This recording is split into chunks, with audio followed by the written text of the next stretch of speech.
رسول اللہ صلی اللہ علیہ وسلم نے فرمایا کہ ایک روز موسیٰ علیہ السلام نے کھڑے ہو کر بنی اسرائیل میں خطبہ دیا تو آپ سے پوچھا گیا کہ لوگوں میں سب سے زیادہ صاحب علم کون ہے؟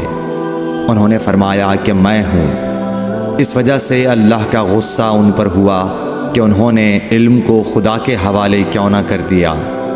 تب اللہ نے ان کی طرف وحی بھیجی کہ میرے بندوں میں سے ایک بندہ دریاؤں کے سنگم پر ہے جہاں فارس اور روم کے سمندر ملتے ہیں، وہ تجھ سے زیادہ عالم ہے۔ موسیٰ علیہ السلام نے کہا کہ اے پروردگار، میری ان سے ملاقات کیسے ہو؟ حکم ہوا کہ ایک مچھلی زنبیل میں رکھ لو، پھر جہاں تم اس مچھلی کو گم کر دو گے تو وہ بندہ تمہیں وہیں ملے گا۔ تب موسیٰ علیہ السلام چلے اور ساتھ اپنے خادم یوشع بن نون کو لے لیا، اور انہوں نے زنبیل میں مچھلی رکھ لی۔ جب ایک پتھر کے پاس پہنچے، دونوں اپنے سر اس پر رکھ کر سو گئے، اور مچھلی زنبیل سے نکل کر دریا میں اپنی راہ بناتی چلی گئی۔ اور یہ بات موسیٰ علیہ السلام اور ان کے ساتھی کے لیے بے حد تعجب کی تھی۔ پھر دونوں باقی رات اور دن میں جتنا وقت باقی تھا چلتے رہے۔ جب صبح ہوئی، موسیٰ علیہ السلام نے خادم سے کہا، ہمارا ناشتہ لاؤ، اس سفر میں ہم نے کافی تکلیف اٹھائی ہے۔ اور موسیٰ علیہ السلام بالکل نہیں تھکے تھے، مگر جب اس جگہ سے آگے نکل گئے جہاں تک انہیں جانے کا حکم ملا تھا، تب ان کے خادم نے کہا کہ کیا آپ نے دیکھا تھا کہ جب ہم صخرہ کے پاس ٹھہرے تھے تو میں مچھلی کا ذکر بھول گیا؟ بقول بعض صخرہ کے نیچے آب حیات تھا، وہ اس مچھلی پر پڑا اور وہ زندہ ہو کر بقدرت الہی دریا میں چل دی۔ یہ سن کر موسیٰ علیہ السلام بولے کہ یہی وہ جگہ ہے جس کی ہمیں تلاش تھی، تو وہ پچھلے پاؤں واپس ہو گئے۔ جب پتھر تک پہنچے تو دیکھا کہ ایک شخص کپڑا اوڑھے ہوئے موجود ہے۔ موسیٰ علیہ السلام نے انہیں سلام کیا۔ خضر نے کہا کہ تمہاری سرزمین میں سلام کہاں؟ پھر موسیٰ علیہ السلام نے کہا کہ میں موسیٰ ہوں۔ خضر بولے کہ بنی اسرائیل کے موسیٰ؟ انہوں نے جواب دیا ہاں۔ پھر کہا کہ کیا میں آپ کے ساتھ چل سکتا ہوں تاکہ آپ مجھے ہدایت کی وہ باتیں بتلاؤ جو اللہ نے خاص آپ ہی کو سکھلائی ہیں؟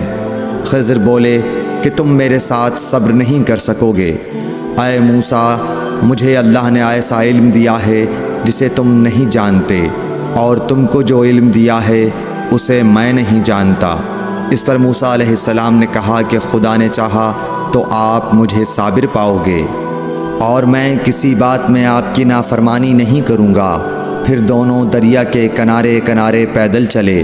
ان کے پاس کوئی کشتی نہ تھی کہ ایک کشتی ان کے سامنے سے گزری تو کشتی والوں سے انہوں نے کہا کہ ہمیں بٹھا لو۔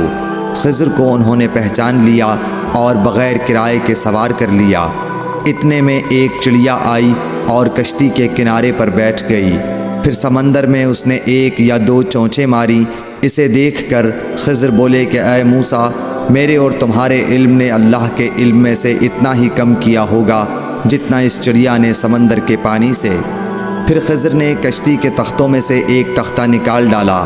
موسیٰ علیہ السلام نے کہا کہ ان لوگوں نے تو ہمیں کرایہ لیے بغیر مفت میں سوار کیا، اور آپ نے ان کی کشتی کی لکڑی اکھاڑ ڈالی تاکہ یہ ڈوب جائیں۔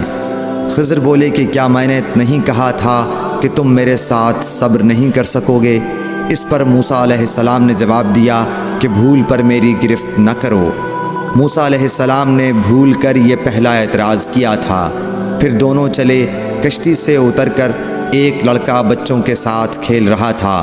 خضر نے اوپر سے اس کا سر پکڑ کر ہاتھ سے اسے الگ کر دیا۔ موسیٰ علیہ السلام بول پڑے، کیا آپ نے ایک بے گناہ بچے کو بغیر کسی جانی حق کے مار ڈالا؟ غضب ہو گیا۔ خضر بولے کہ میں نے تم سے نہیں کہا تھا کہ تم میرے ساتھ صبر نہیں کر سکو گے؟ ابن عیینہ کہتے ہیں کہ اس کلام میں پہلے سے زیادہ تاکید ہے، کیونکہ پہلے کلام میں لفظ لکا نہیں کہا تھا، اس میں لکا زائد کیا، جس سے تاکید ظاہر ہے۔ پھر دونوں چلتے رہے، حتیٰ کہ ایک گاؤں والوں کے پاس آئے، ان سے کھانا لینا چاہا۔ انہوں نے کھانا کھلانے سے انکار کر دیا۔ انہوں نے وہیں دیکھا کہ ایک دیوار اسی گاؤں میں گرنے کے قریب تھی۔ خضر نے اپنے ہاتھ کے اشارے سے اسے سیدھا کر دیا۔ موسیٰ علیہ السلام بول اٹھے کہ اگر آپ چاہتے تو گاؤں والوں سے اس کام کی مزدوری لے سکتے تھے۔ خضر نے کہا کہ بس اب ہم اور تم میں جدائی کا وقت آ گیا ہے۔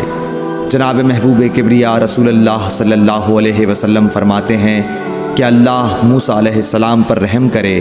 ہماری تمنا تھی کہ موسیٰ علیہ السلام کچھ دیر اور صبر کرتے تو مزید واقعات ان دونوں کے بیان کیے جاتے اور ہمارے سامنے روشنی میں آتے، مگر حضرت موسیٰ علیہ السلام کی عجلت نے اس علم لدنی کے سلسلے کو جلد ہی منقطع کرا دیا۔